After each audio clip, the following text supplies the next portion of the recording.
नमस्कार विद्यार्थी मित्रांनो, आज आपण इयत्ता 6वी विषय भूगोल महासागरांचे महत्त्व या पाठावरील राहिलेली काही प्रश्न उत्तरे पाहणार आहोत.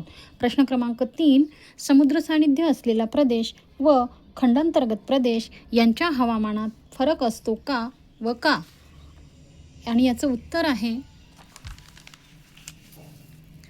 समुद्र सानिध्य असलेला प्रदेश 1.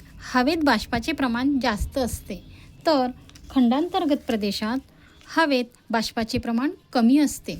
त्यानंतर समुद्र सानिध्य असलेल्या प्रदेशात दिवसभराच्या कमाल व किमान तापमानात विशेष फरक पडत नसल्यामुळे हवामान सम असते, तर खंडांतर्गत प्रदेशातील कमाल व किमान तापमानात खूप फरक पडत असल्यामुळे येथील हवामान विषम असते.